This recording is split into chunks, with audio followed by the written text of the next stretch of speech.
오늘 하나님의 말씀 구약성경 예레미야서 17장 5절에서 8절까지 말씀입니다. 예레미야서 17장 5절에서 8절까지 말씀. 우리 같이 읽도록 하겠습니다. 여호와께서 이와 같이 말씀하시니라. 무릇 사람을 믿으며 육신으로 그의 힘을 삼고 마음이 여호와에게 떠난 그 사람은 저주를 받을 것이라. 그는 사막의 떨기나무 같아서 좋은 일이 오는 것을 보지 못하고 광야 간조한 곳 건건한 땅 사람이 살지 않는 땅에 살리라. 그러나 무릇 여호와를 의지하며 여호와를 의뢰하는 그 사람은 복을 받을 것이라.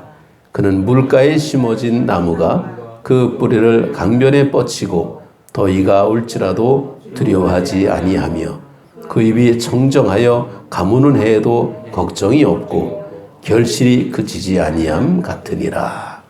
아멘. 아멘. 할렐루야. 멋진 사진을 제가 찾았습니다. 물가에 심어진 나무. 근데 여러분은 지금 이 사진을 보면서 어디를 바라볼까요? 나무가 아름답습니까? 예뻐요? 열매가 많습니까? 여러분 뭘 보고 계시죠? 저는 뿌리를 봅니다. 이 나무는 뿌리가 그냥 쫙 뻗어 있습니다. 이게 물가에 심어진 나무예요. 우리는 흔히 수면 위, 그러니까 이 땅 위쪽에 그 육지에 이렇게 나오는 그런 모습을 보고 평가할 수 있지만은 생존의 원인은 뿌리 쪽입니다. 마태복음 5장에서 7장까지 내용을 보게 되면 예수님께서 산에 오르사, 그래서 8장에 보게 되면 산에 내려오시니 이제 이렇게 나옵니다. 그래서 산에 올라오셔서 하나님의 말씀을 선포한 것을 산상복음이라, 산상수훈이라 그렇게 얘기합니다. 제일 먼저 나타난 말씀이 뭡니까? 심령이 가난한 자가 복이 있다. 거기에는 이제 십계명에 대한 말씀도 나오고, 기도에 대한 말씀도 나오고, 맹세에 대한 말씀도 나오고, 여러 가지 쭉 나오는데, 마지막 7장 마지막 부분에 보게 되면 뭐가 나오냐면, 반석에 세운 집과 모래 위에 세운 집, 이 말씀을 해서 이제 산상수훈이 끝이 납니다. 그러니까 어떻게 보게 되면, 뭐를 찾을 때 제일 결론을 먼저 말씀할 수도 있고, 또 나중에 말씀할 수 있는데, 산상복음은 사실은 다 중요합니다. 다 중요한데 거기서 느낌이 올 때에 뭐가 이렇게 마지막 남으면 여운이라는 게 있죠. 마지막 끝나는 엔딩에 가서 여운이 남는데 그 엔딩이 뭐냐면 비가 오고 바람 불고 그냥 창수가 나는 그런 모습에서 무너지지 않는 그런 그 집이 반석에 지은 집이다. 그런데 그렇게 말하면 우리는 긍정적이고 믿음 있는 사람입니다. 그런데 비가 오고 창수가 나고 바람 부는데 무너지는 집은 모래 위에 지은 집이다. 그리고 끝나는 사람은요, 이 사람은 패배주의입니다. 똑같은 상황을 봐도 긍정적인 사고를 보는 사람은 늘 뭔가 할 수 있다, 하면 된다, 해보자 그러고 나가는데, 그렇지 못한 사람은요 늘 뭔가 패배적이에요. 늘 그냥 루저야. 그냥 맨날 뭐라 그러면 아이 난 안 돼, 난 못해. 똑같은 상황을 봐도 좋은 쪽을 보는 게 아니라 언짢은 쪽을 자꾸 보고 있어요. 우리가 사람을 바라보게 되면요, 우리 사람은 제일 먼저 어디를 먼저 봅니까? 여러분 저를 어디를 제일 먼저 봐요? 여기?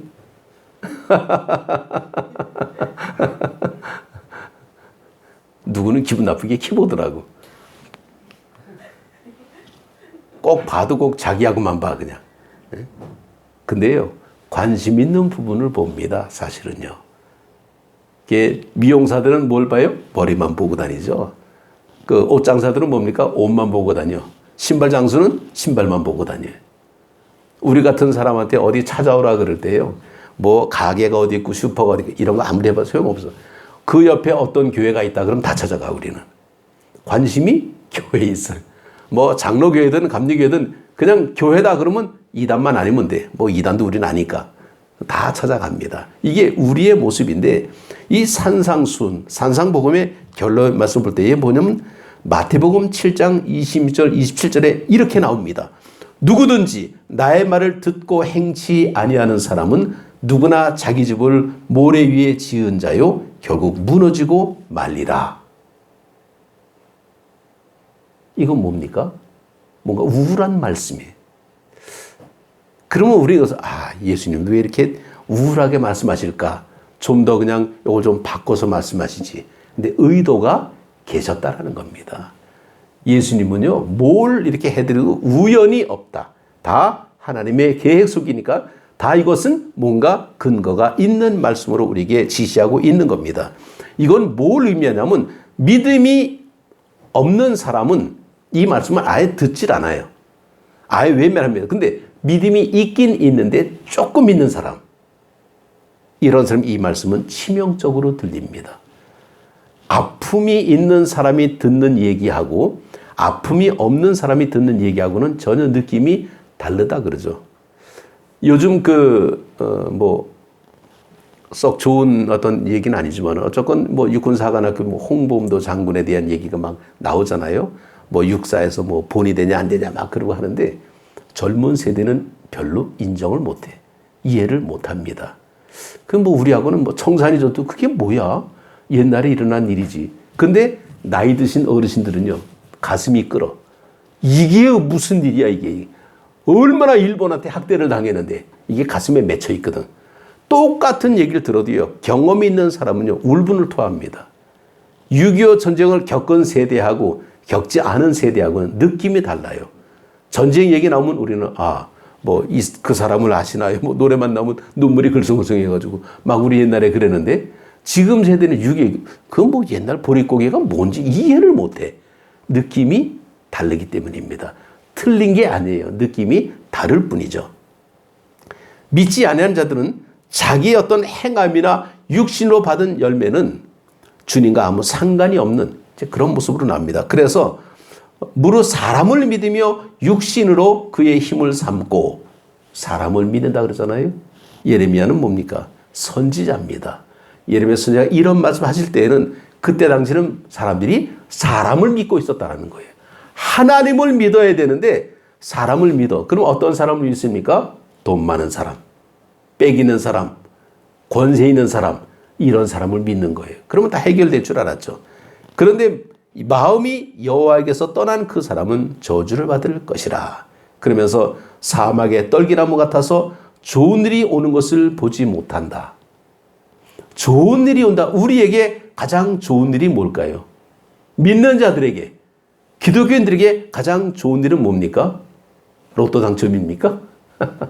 아니면 병원에서 퇴원하는 겁니까? 기독교인들에게 가장 좋은 일은 뭐냐면 주님이 다시 오시는 것을 만나는 재림이에요. 우리는 예수님의 재림을 우리는 가장 좋은 날인데 그 좋은 날을 보지 못한다. 결국 그들은 그냥 멸망할 수밖에 없다라는 것을 볼 수 있습니다. 그러나 주를 신뢰하고 그에게 소망을 둔 자는 복이 있도다. 정말 예수님을 우리가 구주라고 하는 이유는 우리를 구원해 주신 하나님이다라는 겁니다.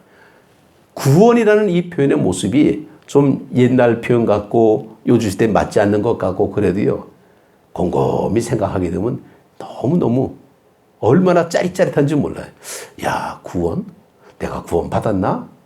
얼마나 받았나? 구원 못 받고 8원 받았나? 어디 경선소에 가면 7월이라는 데가 있어. 여기 왜 또 7원이야? 또 10원도 아니고. 구원은 뭡니까? 우리가 영원한 생명을 받았다는 게 구원이에요. 원하고 바라고 기도합니다. 구원, 우리가 이 영생의 이건 맛보지 못한 사람은 그냥 막연히 아스라이 느껴지는 어떤 그런 상상 같은 건데 그걸 정말 하나님의 은혜로 이 체험한 사람들은 너무 기쁩니다. 그래서 우리 믿음은 뭡니까? 항상 상상력이 동원이 되고 있어요. 구원 그러면 평범해. 그런데 믿는 자에게는 가슴이 뛰는 말씀입니다. 하나님의 나라와 연결이 되지거든. 그 우리는 바로 기다리는 그런 모습이죠. 그런데 그 하나님의 나라를 우리가 바라볼 때에 우리가 믿음이 있으면 다 할 것 같죠. 아브라함은 믿음의 조상이라 그랬는데 아브라함에게 시험이 없었습니까? 허벌나게 많았어요. 엄청나게 많았어요. 그런데 믿음이 있다 그런 사람도 왜 그렇게 시험이 많습니까? 믿음 자체가 시험을 끌고 와요. 왜냐하면 믿음이라는 것은 항상 테스트, 우리를 단계별로 업그레이드 시키는 그런 과정의 모습입니다. 똑같은 물건을 사도요, 어차피 살 것 같으면 버전이 상위 버전, 좀 더 나은 거, 그런 거로 사야 돼. 좀 가격이 싸다 그래가지고 옛날 묵은 거 사게 되면요, 확 떨어져 버려요, 질이. 우리의 신앙의 모습은 업그레이드, 위로 올라가야지. 예전에 정말 뭐 언젠지는 모르지만 옛날에 믿음 생활할 때 그래도 하나님 만나고 내가 기도했는데 하나님이 응답 주셨어. 그런 얘기하게 되면 경로당까지 해야 돼. 이스라엘을 하나님께서 선택하셨다. 왜? 그렇게 물을 거예요. 왜? 가장 작은 나라라고 성경에 그렇게 기록이 됩니다. 가장 보잘것없는, 볼품없는. 그래서 약한 자를 들어서 강한 자를 부끄럽게 만든 하나님의 능력을 보여주기 위해서 하나님께서 선택하신 거지. 우리에게 선택해달라고 아무리 저요 그래도 선택 안 됩니다. 이건 하나님이 그렇게 해 주신 겁니다. 그래서 하나님이 그렇게 해 주셨는데 이 물가에 심겨진 나무는 뭡니까? 옆에 물이 많은데 나무가 하나 있어요. 이 나무가 나 저기 가서 심겨질래, 그런 나무 하나도 없습니다. 그냥 하나님이 거기다 심어 주신 거예요. 전에 보니까 그 지붕 위에 그 물고기에서 무슨 꽃이 하나 피고 있더라고요. 도무지 저기가 꽃이 필 때가 아닌데, 나는 이유를 몰랐더니 아마 새들이 뭐 이렇게 물고 가다 떨어뜨리지 않나, 씨앗 같은 거를. 그래서 아마 꽃이 피는 것 같아. 우리가 원하는 게 아니에요. 뜻밖의 일도 있을 수 있다라는 겁니다. 정말 시냇가에 심겨진 나무. 우리는 그 시편 1편 3편을 보게 되면 그는 시냇가에 심은 나무는 철을 따라 열매를 맺으며 그 잎사귀가 마르지 아니함 같으니 그가 하는 모든 일이 다 형통하리로다. 이렇게 말씀하고 있습니다. 잘 들으십시오. 시냇가에 심은 나무가 철을 따라 열매를 맺으며 그 잎사귀가 마르지 아니함 같으니 그가 하는 모든 일이 다 형통하리로다. 문제. 여기 나무에 벌레가 있을까요? 없을까요? 우리는요, 이 말씀을 들으면 굉장히 환상적으로 들려. 현실은 뭡니까? 아니죠. 벌레도 있겠고, 나무도 뭐 좀 썩을 때도 있고, 또 그냥 좀 이렇게 꽈리처럼 막 비비 꼬여가지고 볼품 없을 수도 있고, 그런 것도 있습니다. 그런데 다 형통하려다라는 이 표현의 모습은 형통이라는 것이 다 잘 된다라는 의미인데, 우리가 잘 되는 게 아니라, 나무가 잘 되는 게 아니라 나무를 심어놓은 사람의 의도대로 되는 게 형통입니다. 이 정원에 나무를 심어놨을 때에 나무가 지멋대로 자라봐. 용납 없습니다. 그냥 뿌리 뽑아. 그런데 나무를 잘 갖고 전지한다 그러죠. 그래서 나무는 아파, 전지하게 되면. 그러나 나무는 예쁘게 만들어 놓잖아요. 전에 어느 지역에 가니까 그 정원에 무슨 나무야? 나무를 이렇게 뭘 이렇게 꾸며하는데 무슨 뭐 공룡도 있고 무슨 뭐 나비도 있고, 그거 어떻게 그렇게 잘랐는지 몰라. 그 정원사가 기가 막히게 이렇게 작품을 만들어 놨더라고요. 나무 입장에서 보게 되면 얼마나 아프겠어. 가지를 막 잘라대니까. 그런데 주인이 볼 때는 만족한 거예요. 그게 우리입니다. 하나님은 창조주, 우리는 피조물. 하나님께서 원하는 대로 가는 게 형통입니다. 우리가 볼 때 볼품이 없지 하나님이 볼 때는 보고 좋았더라라는 겁니다. 우리는 때때로 우리가 이해하기 힘든 모습이 나오는데, 제가 이런 그 글을 한번 봤습니다. 80이 넘은 약간 치매가 있는 할아버지와 52세가 된 아버지가 거실에 앉아 있습니다. 그때 마당으로 까마귀가 한 마리가 날라 들어왔습니다. 할아버지가 아들에게 물었습니다. 아들아, 그것이 뭐냐? 그랬더니 아버지는 할아버지에게 아주 다정스럽게 대답을 합니다. 아버지, 저거는 까마귀예요. 잠시 후 할아버지는 아버지에게 다시 묻습니다. 얘야, 저것이 뭐냐? 그랬더니 그 아버지는 할아버지에게 똑똑한 발음으로 대답합니다. 아버지, 저거는 까마귀입니다. 라고 얘기를 했습니다.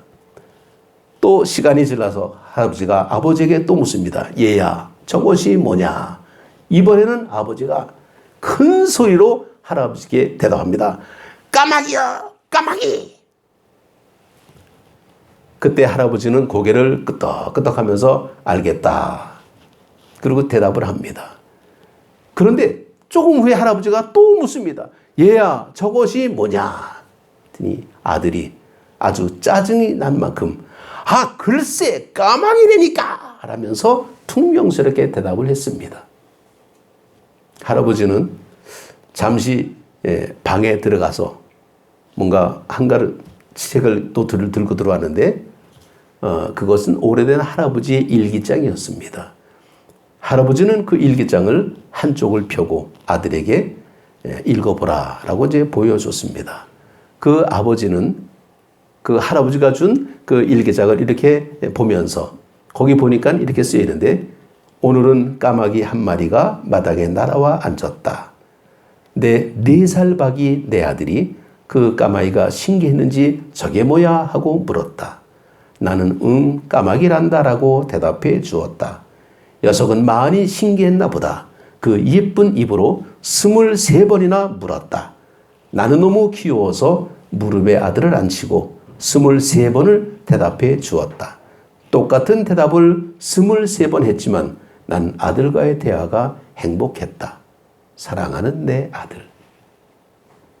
아들은요, 4살짜리 아들은 아버지가 그냥 그 대답할 때마다 얼마나 이쁘게 그냥 묻는지 너무 좋아서 23번 대답해 줬는데, 이제 이 아버지가 좀 컸다고 할아버지가 치매기가 있어가지고 물어보니까 그거 한 4번 물어봤나? 아주 퉁명스럽게 까마귀라고 소리 지르면서 말하는 그 모습이 얼마나 부끄럽습니까? 그래서 너무나 할아버지에게 죄송했다. 이제 그렇게 말하는데, 이때 그 할아버지의 그 모습이 바로 아버지 하나님의 마음이다. 이런 글입니다. 제가 이 글을 읽으면서, 야, 난 3번도 아니고 한 2번만 얘기하면 승질박 부리고, 너 그것도 몰라? 우리가 그렇게 산다는 겁니다. 정말 때때로 우리 스스로가 자기를 속이는 경우가 있는데, 자신도 모르는 사이에 내가 행한 것에 대해서 스스로 합리화하고, 이런 경우에는 어쩔 수 없다라는 자기 합리화를 하고, 나와 같은 처지에 있다면 누구든지 그럴 것이다 라고 한술 더 뜨기까지 하는 그런 행동을 하는 우리의 모습이 있다라는 것을 우리는 기억해야 됩니다. 더군다나 기독교인들은요, 자기 만족이라는 것이 있어. 일주일에 1번 혹은 2번 빠짐없이 교회 나와서 기도하고 찬양하고 예배드리고, 그리고 돌아서서 집에 가고는 나는 성도의 의무를 다했다. 그렇게 만족한다 그럽니다. 하나님은 우리의 심중을 꿰뚫어 보시는 분이신데, 적당히라는 표현이 이게 어울릴까라는 거예요. 우리가 하나님을 사랑할 때 마음을 다하고 힘을 다하고 뜻을 다하여 주 너의 하나님을 사랑하라 그럴 때 마음도 100% 해야 되고, 뜻을 다해도 100% 해야 되고, 힘을 다해도 100% 해야 되고, 이게 도대체 몇백 프로가 돼야 하나님을 사랑하는 겁니까? 근데 우리는 한 90%만 해도 너무너무 스스로 만족하는 거예요. 아, 내가 이만큼 하나님을 사랑한다.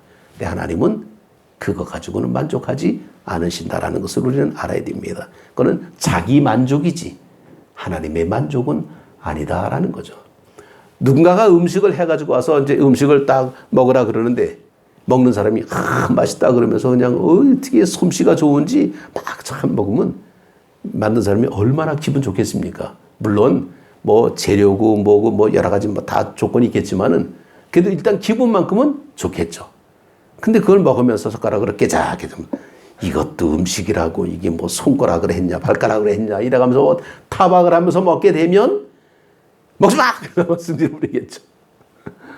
우리가 그렇다는 거예요. 우리 신앙생활이 믿음 생활하면서 우리가 좋을 때는 그냥 열심히 하는 척 하는데 조금 힘들고 어렵게 되면 하나님이 있냐 없냐 그러고 온갖 얘기를 다 한다는 겁니다.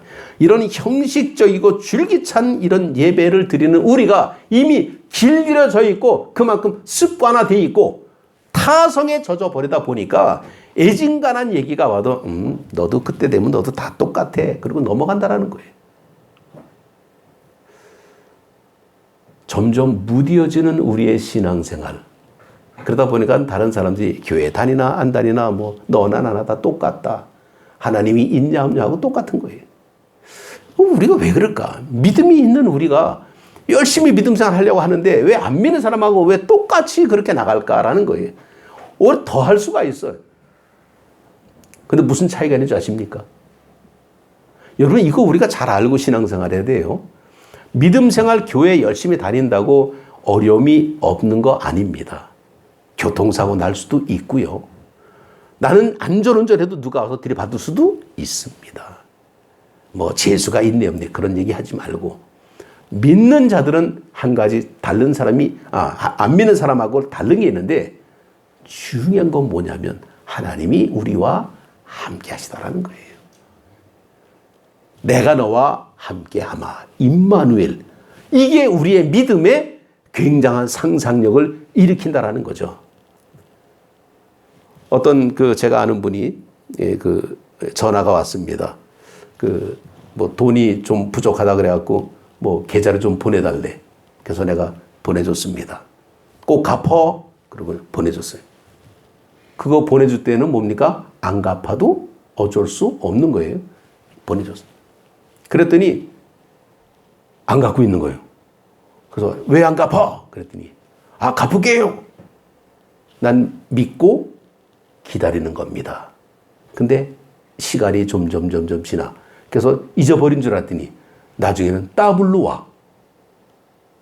내가 빌려준 건 요거밖에 안 되는데 그동안에 뭐 사정이 있어가지고 그래갖고 조금 더 보탰습니다.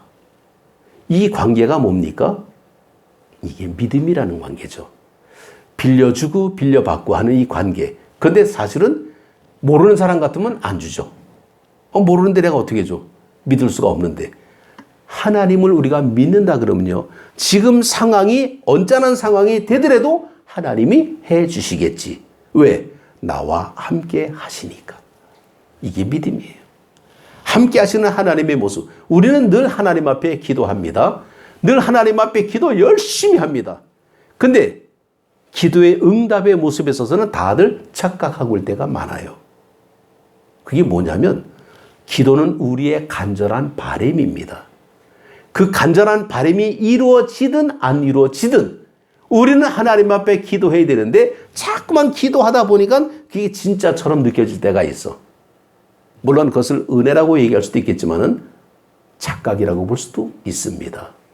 그래서 이루어진 줄 알고 무리하게 막 또 일을 벌리는 그런 상황이 생길 수도 있습니다. 기도의 결론은 내가 하는 게 아니에요. 주님께서 가르쳐 주셨습니다. 나는 기도만 할 뿐이지. 응답은 어떤 모습으로 올지 아무도 장담할 수 없습니다. 주님이 기도하실 때 내 뜻대로 마옵시고 아버지의 뜻대로 행하옵소서. 이게 기도예요. 근데 우리는 내가 원한 대로 돼야만 응답인 줄 알아. 내가 기도한 대로만 되는 대로 다 모두 이루어질 줄 알아요. 이거는 내가 바라는 가짜의 착각이라고 볼 수 있습니다. 거짓말을 잘하는 사람은요. 거짓말을 하도 하다 보게 되면 거짓말이 진짜같이 느낄 때가 있대. 하도 거짓말이 똑같은 거짓말을 계속 반복하다 보면 그게 진짜인지 머릿속에 각인이 돼가지고 이걸 인지평양이라 그럽니다.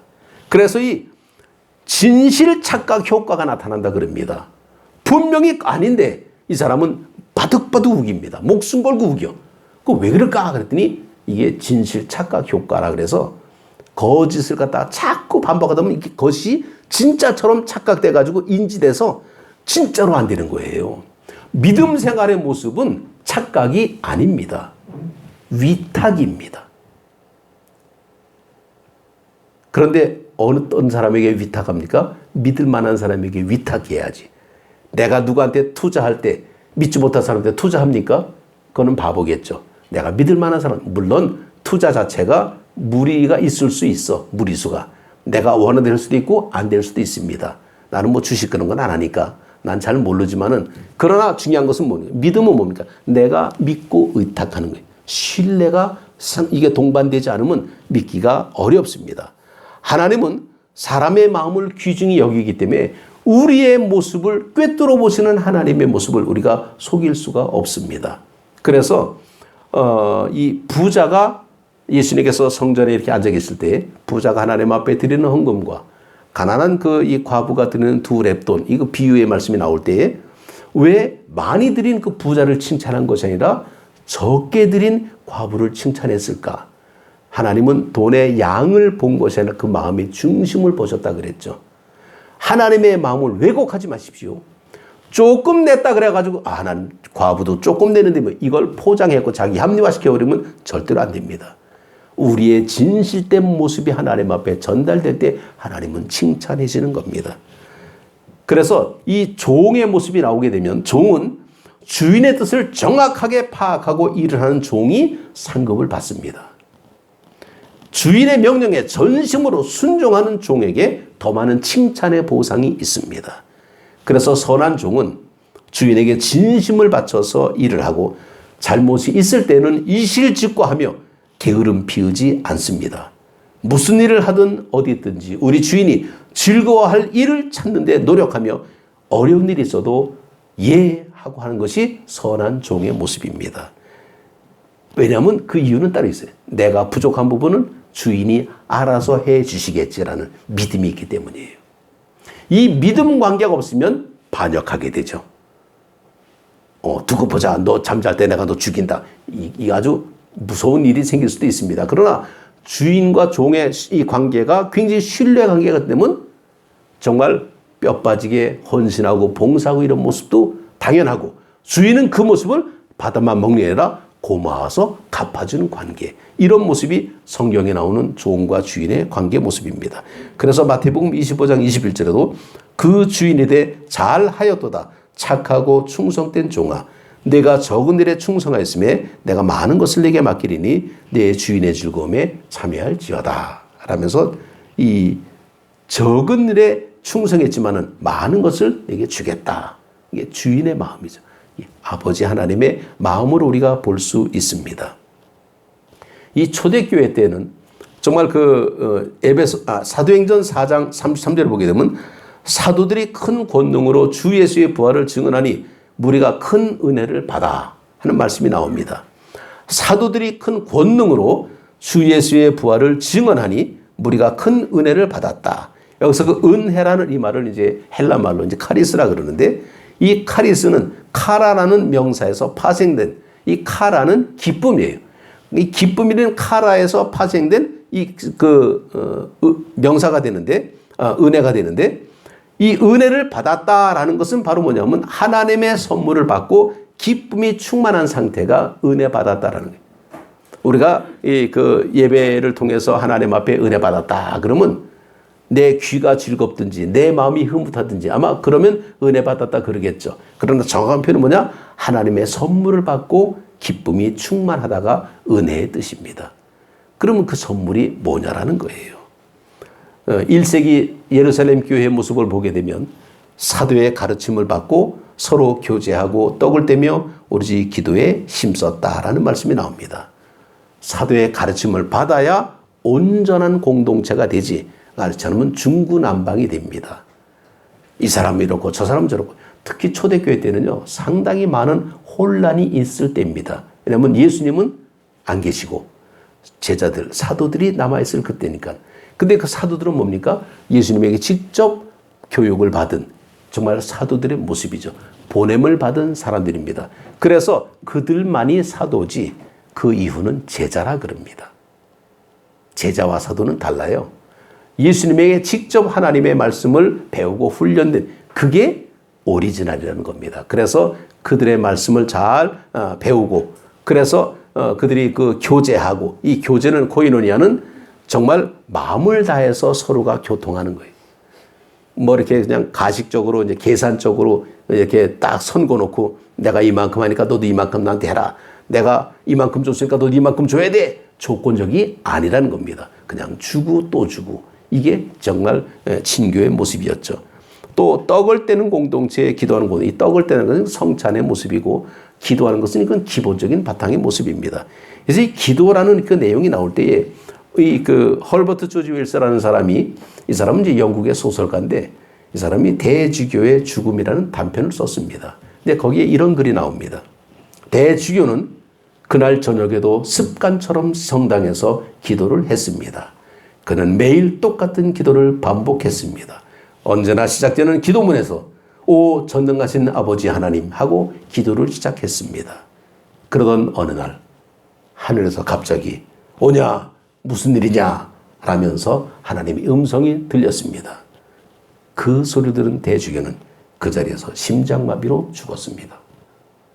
이게 단편이에요.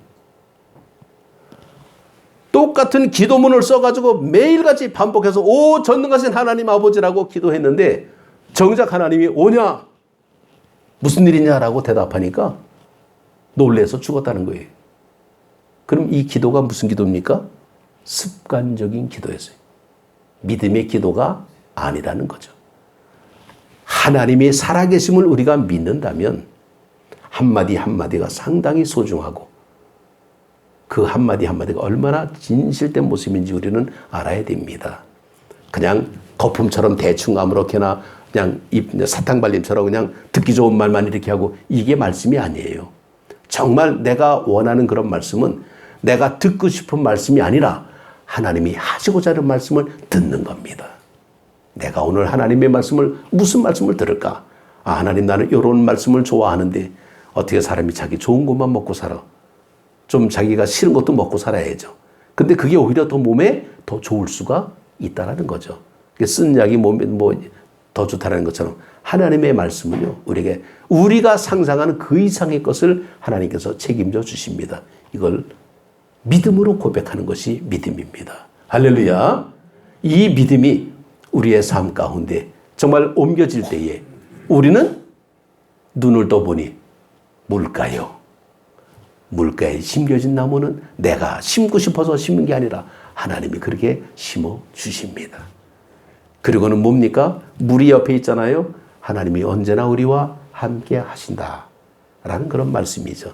그때 우리는 나는 부족하고 비도 오고 바람도 불고 장수도 나고 지진도 나고 별 얘기가 다 있어도 하나님이 함께 하시면 돌파구가 있다라는 겁니다. 극복할 수가 있다라는 거예요.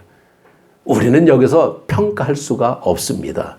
물론 지구 곳곳에 여러 가지 많은 난리도 있고 소동도 있고 하지만은 우리가 야, 안 됐다 잘못했다 그건 우리의 감정이고 우리의 판단이지만은 하나님의 섭리는 우리는 모릅니다. 그래서 늘 항상 기도해야 되는 거예요. 그래서 1세기 예루살렘 교회는 기도가 왕성했고 그 기도가 지금까지도 이어지고 있습니다. 하나님의 뜻을 찾아가는 거예요. 진리를 찾아가는 그 길, 이게 구도자의 모습이죠. 우리는 답을 찾는 게 아니라 하나님을 찾아가는 겁니다. 근데 봐서 보니까 이게 답이었네. 지금까지 도와주셨네. 에베네셀의 하나님을 고백하는 겁니다. 이게 신앙의 모습이에요. 그래서 오늘 우리가 하나님 앞에 예배드리면서도 물가에 심어진 나무는 하나님의 축복인데 이스라엘이 그랬고 예루살렘 교회가 그랬고 나주 안디옥 교회가 그렇습니다. 여러분이 물가에 심어진 나무입니다. 하나님께서 항상 함께 하실 줄로 믿고 감사하는 여러분 되시기를 주님의 이름으로 축복합니다.